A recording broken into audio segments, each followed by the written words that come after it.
E hoje em dia, vimos muita gente falando de skincare nas redes sociais, com várias rotinas cheias de produtos. Mas será que todo mundo realmente precisa usar tanta coisa? É sobre isso que nós vamos falar agora com a médica dermatologista, a doutora Daniela Fukumaro. Doutora Daniela, quando a gente fala de skincare, realmente multiplicou e vai reproduzindo, né? Sim. Ao longo dos últimos anos, a gente pode dizer, mas vai ganhando cada vez mais força. O que realmente vale a pena? O que é considerado um skincare saudável, por exemplo? Boa tarde. Boa tarde, Fábio. Obrigada pelo convite. Um tema super interessante, super atual. A gente pega muito no consultório pacientes com queixas dermatológicas decorrentes do uso de produtos errados, né? Então, respondendo a tua pergunta, eu acho que o mais importante é a gente usar um skincare adequado para o nosso tipo de pele. Não existe uma regra geral. O que funciona para a tua pele não vai funcionar para a minha pele, não vai funcionar para a pele de um adolescente, não vai funcionar para a pele de um paciente que tem alguma doença de pele. Então, o mais bacana é a gente identificar o tipo de pele de cada pessoa e usar um skincare adequado para aquele tipo de pele. E o que é skincare? Skincare, na verdade, é o cuidado com a pele, né? E eu sempre falo que é muito positiva essa onda, Fábio, para a gente tirar algo de bom. Então, vai criar o hábito, por exemplo, de usar um bom protetor solar, que vai estar bem relacionado com a saúde da sua pele, fazer uma boa higienização da sua pele, mas é muito importante encontrar o produto ideal para você usar. O que faz parte do skincare? Assim, o que seria o recomendado? Um básico, assim, né? Isso, com certeza. Eu acho que, então, um bom produto de limpeza, Fábio, encontrar um produto para o seu tipo de pele. Quando eu falo tipo de pele, existem peles que são oleosas, peles que são mais secas, mistas, sensíveis. Então, identificar qual é o teu tipo de pele e usar um produto bem específico para o seu tipo de pele. Limpeza, Isso. Hidratação é algo bem importante. Tem paciente que acha, eu tenho a pele oleosa, eu não preciso hidratar. Pode hidratar sim, mas é bem importante usar um hidratante adequado para o seu tipo de pele, né? E o protetor solar, se a gente for falar então 3 etapas básicas, né? Então acho que seria limpeza, hidratação e um bom protetor solar. E o que mais, né? Porque aí é que a gente fala, aí a gente tem vai... muita coisa. Né? Claro que a gente sabe que é muito comercial, claro, né? Claro. E aí como fazer isso? Tem gente que está usando ácido indiscriminadamente, vários tipos de espuma, vários tipos de produtos, assim. Aí eu acho que o nível mais avançado, eu acho que a gente tem que identificar o tipo de pele, a faixa etária, tudo isso vai influenciar na escolha desse produto. Então, às vezes, uma mulher mais velha, ela pode usar algum produto antioxidante, como uma vitamina C. Uma pele com manchas pode usar algum clareador. Uma pele mais adolescente, com acne, pode usar algum produto para tratar essa acne. Então, eu acho que depois disso a gente tem que individualizar de acordo com cada tipo de pele, cada queixa, né? E qual que é o risco, né, de usar algo que não é recomendado? O risco, por exemplo, dando um exemplo muito comum, um paciente que às vezes tem uma pele sensível, uma pele com rosácea, que é aquela pele avermelhada, que irrita com facilidade.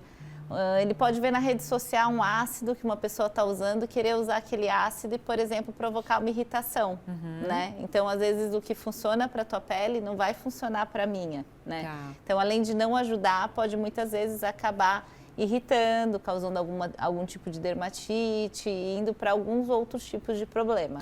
A mistura de produtos também é perigosa, doutora? Também pode ser perigosa. A gente sabe que existem etapas corretas, uma sequência correta para a gente usar esses produtos, né? E existem produtos que juntos são incompatíveis. Então, por exemplo, eu vou usar um ácido e já uso algum outro produto que resseca a minha pele. Então, isso pode acabar irritando mais ainda a minha pele. Eu tenho acne, vou usar um produto muito oleoso, eu posso acabar piorando minha acne também. Então, isso faz muito sentido também. Falando em acne, né, na adolescência, as adolescentes são as que mais se preocupam, né? Sim. E atinge muito a autoestima e elas estão mais nas redes sociais também. O que é recomendado e o que é muito perigoso para os adolescentes no geral? O que a gente percebe hoje em dia é que as adolescentes, elas gostam muito de, às vezes, seguir essas tendências da rede social, né, Fábio? Então, eu percebo que elas chegam usando muito produto, às vezes não fazendo essa higienização de uma maneira muito correta. Maquiagem também, elas acabam usando bastante maquiagem, não tem problema, porém usar maquiagens também adequadas para o seu tipo de pele e principalmente removê-las adequadamente no final do dia. Então, eu falo que é possível, é bom que goste de usar o creminho, que gosta de fazer uma rotina, mas fazer uma rotina correta. Quando você fala em retirar maquiagem, pode ser o mesmo produto de limpeza que você falou lá no começo, ou o mesmo itemzinho de limpeza? Isso, depende do grau de maquiagem que você usa e da dificuldade em retirar totalmente esse produto, né? Então, hoje em dia, existem os sabonetes que podem ser em barra, pode ser em gel, pode ser em espuma. Existem as água micelar, que geralmente são águas mais leves, que também podem ser aplicadas com algodão. Existem os cleansing oils, que são produtos mais oleosos, que eles são muito bons para retirar aquela maquiagem mais pesada. Porém, às vezes ele acaba deixando a pele um pouquinho mais oleosa, então depois de um produto oleoso é bom usar um sabonete para tirar esse excesso de óleo. Então, até quando a gente fala em limpeza, a gente tem uma gama bem grande de produtos também.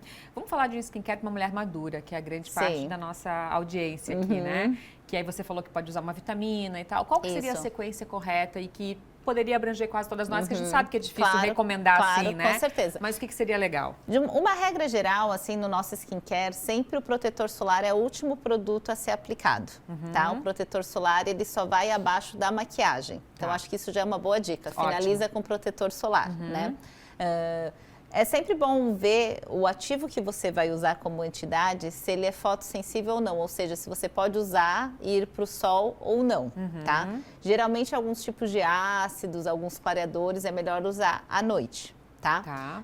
De manhã, geralmente, algum antioxidante, algum hidratante, não tem problema ser utilizado. Então, por exemplo, às vezes limpar, hidratar, passar um antioxidante, um protetor solar e a maquiagem, vamos dizer assim, tá? Mas de uma maneira geral, lava, usa o ativo, protetor solar e maquiagem de manhã. E à noite, geralmente, limpar e colocar o ativo noturno. Tá. Tem muita gente que recorre a receitinhas caseiras. Sim. Por exemplo, o açúcar ou algo para fazer esfoliação da pele. Isso tem algum risco? Dependendo do que você vai usar, sim, a gente já viu até viralizar, às vezes, produtos que colocam limão na fórmula, tudo isso, e acaba sendo muito perigoso até pelo risco de manchar, né? Às vezes, algum produtinho como açúcar, uma aveia, para fazer essa esfoliação física, né, de uma maneira leve, obviamente, não tem problema, e às vezes também não vai trazer tantos resultados, né? Mas eu acho que na prática, hoje em dia, a gente tem produtos comerciais muito bons, né, Fábio? Que às vezes a gente não precisa mais recorrer a esses métodos caseiros, que às vezes a gente pode errar a proporção, a gente pode errar a fricção e às vezes causando algum tipo de lesão de pele. Quem que precisa de esfoliação, por exemplo? Esfoliação, sabe que é algo que é muito comum a pessoa fazer errado. Tem gente que às vezes faz muita esfoliação na pele e a pele acaba ficando até mais oleosa como uma resposta a essa esfoliação em excesso, né? Mas, de uma maneira geral, poderia ser um paciente com uma pele mais oleosa, uma pele um pouquinho mais acneica. Mas, assim, fazer com bastante moderação, algo como uma vez ao mês, algo bem pontual. Você falou sobre a hidratação, né? Que quem tem a pele oleosa também precisa. Isso. Né? Como saber? Porque algumas fases da vida vai mudando também a nossa certeza. Pele, né? Como escolher o hidratante só pelo, né, se a pele é seca ou não? Como fazer essa escolha? Para a gente identificar, às vezes, o nosso tipo de pele, existem alguns detalhes. Eu sempre pergunto para o paciente, no final do dia, você sente essa região da testa, do nariz, um pouquinho mais oleosa, né? Se você sente o rosto todo oleoso, geralmente tua pele é oleosa. Eu sinto mais essa zona T, às vezes então é uma pele mista, né? Então, para identificar o nosso tipo de pele, uma regrinha geral, mais ou menos, seria isso, né? E os produtos, geralmente, eles vêm escrito toque seco, toque leve, fluido. Então, esse tipo de produto, geralmente, eles são mais levinhos e podem ser usados numa pele mais oleosa. Agora, geralmente, um produto em creme, um produto com toque mais oleoso, geralmente um produto para idades mais avançadas também, geralmente são produtos que são um pouquinho mais pesados, para uma pele um pouquinho mais seca. É claro que a nossa pele é muito sensível e a gente usar alguma coisa inadequada ou errada vai logo aparecer. Mas as pessoas costumam confundir isso, chegam lá no consultório achando que é outra coisa e na verdade são produtos errados. Quais são esses sinais que a gente precisa ficar alerta? É muito comum, eu acho, a acne. Existe a acne cosmética, que a gente fala, que é uma acne que é causada pelo uso dos produtos incorretos, produtos muito oleosos. Existem vários casos de dermatite, que às vezes pode se manifestar como uma vermelhidão, como uma descamação, que às vezes pode ser um produto muito agressivo para aquela pele. É muito comum um quadro que a gente chama de dermatite perioral. Então, às vezes, são lesões ao redor da boca, que às vezes pode ser como se fosse acne, como se fosse uma descamaçãozinha, uma vermelhidão, e o cosmético também é uma causa muito comum. Então, existem vários sinais que a pele dá de que esse produto está errado. Então tá certo, daqui a pouco a doutora Dani volta para a gente falar um pouquinho mais sobre outros cuidados com a pele, né? Voltando agora para o nosso assunto de skincare, nós vamos falar de produtos e como usá-los. O que pode ajudar para diminuir os pés de galinha, né? Sabe que a nossa pele da pálpebra é a nossa pele mais fina, né? Então, é uma região que é muito comum surgirem as rugas, né? Então, às vezes, usar um sérum anti-idade, hidratar bem, né? Então, são fatores que ajudam bastante, né? E o padrão ouro de tratamento dos pés de galinha, né, que são essas rugas ao redor dos olhos, é a toxina botulínica, porque é uma ruga dinâmica, é uma ruga que a gente produz pelo movimento. Dani, o que a gente a gente tem que cuidar quando a gente aplica algo na área dos olhos, porque a gente costuma esfregar, isso não é legal, né? O que a gente precisa fazer? Eu sempre falo pro meu paciente que ela é uma área muito sensível, né? Então, eu até às vezes oriento, é uma dica minha, usar esse dedo, que é um dedo que a gente não é tão forte, né? Então, eu sempre falo, pega um creminho específico para a área dos olhos e passa dando batidinhas bem leve nessa região, né? Com o dedo anelar que a gente fala, isso, né? o dedo anelar, que na minha opinião é um dedo mais suave, né? É Dá a impressão mesmo. que esse dedo a gente, né? Então, eu sempre falo, pega ali, dá uma batidinha, sempre usar um produto específico para a área dos olhos, que justamente por ser essa pele fininha e mais sensível, né? Mas é bem interessante aproveitar esse momento de aplicar o creme na área dos olhos para até fazer uma massagenzinha, uma drenagem. Essa região é uma região que congestiona muito. Puxa para fora? De dentro para fora sempre, dando essas batidinhas de dentro para fora. Ah, que legal. E daí ajuda a diminuir a olheira também? Isso, porque às vezes tem um pouquinho dessa congestão vascular, né? Um pouquinho de edema. Então, às vezes, o fato de colocar alguma coisinha ali, às vezes também existem até aplicadores que são de metal, então dá aquela sensação geladinha, uma vasoconstrição. Então, às vezes, algo geladinho legal. Junto também é bem interessante. O que você trouxe para nos mostrar aqui dos produtos? Eu trouxe, assim, uma diversidade de produtos, né? Então, a gente comentou um pouquinho, né, Fábio, por exemplo, sobre protetor solar, né? Que às vezes tem paciente que tem dificuldade de usar protetor solar.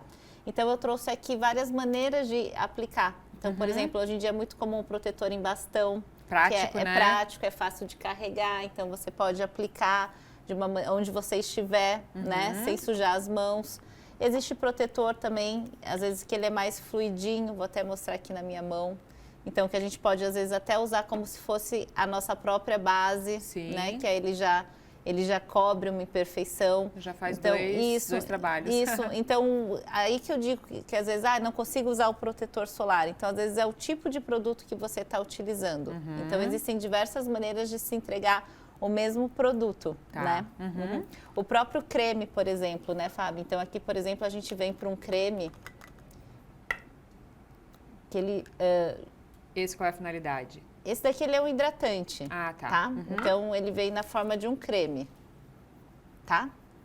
E às vezes a gente pode ter também esse mesmo ativo hidratante na forma de um sérum, de algo mais suave. E como aplicar no rosto, doutora? Eu sempre falo assim, por exemplo, a gente pode... O sérum é uma gotinha só, né? O sérum é bem pouquinho, ele espalha super bem. Então, faz essa molhadinha e... sempre dando batidinha suave no rosto. Nunca esfregar o rosto, então? Muito agressivamente, não. Tá, tem gente que prefere, às vezes, até pingar um pouquinho aqui no rosto e fazer esse movimento. Eu sempre falo de dentro para fora. Sempre. Né? Eu sempre penso que a gente deve fazer o movimento do que a gente quer para o nosso rosto. Né? Então, a gente não quer sempre fazer, eu queria que meu rosto estivesse assim.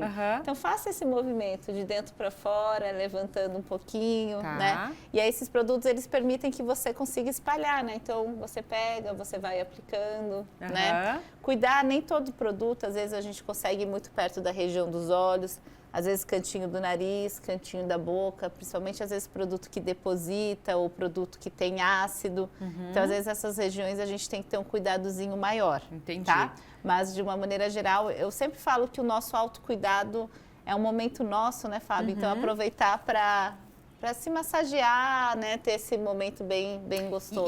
E com as mãos mesmo, né? Bem limpinhas, até para não misturar. Claro. Eu sempre falo duas coisas. Lavar a mão antes de aplicar o produto e depois que fizer, também lava bem a sua mão para tirar esse produto. Às vezes você leva a mão aos olhos, às vezes você tem algum bebê em casa, alguma coisa assim. Então, lava bem a mão depois que você aplica o seu skincare.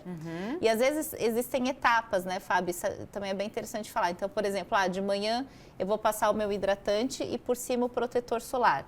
Então, eu vou pegar meu hidratante, vou aplicá-lo, deixar ele secar um pouquinho.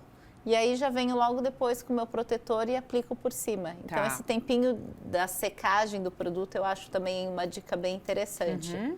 Tá? Então tá bom, tem outras coisas aqui, mas muito obrigada, já nos ensinou Imagina, bastante. Né? Essa linha é imagina. tua? Essa linha é Ai, minha. parabéns, que linda. Volte outras vezes pra gente conversar mais e aprender Fabi. contigo. Obrigada pelo convite, viu?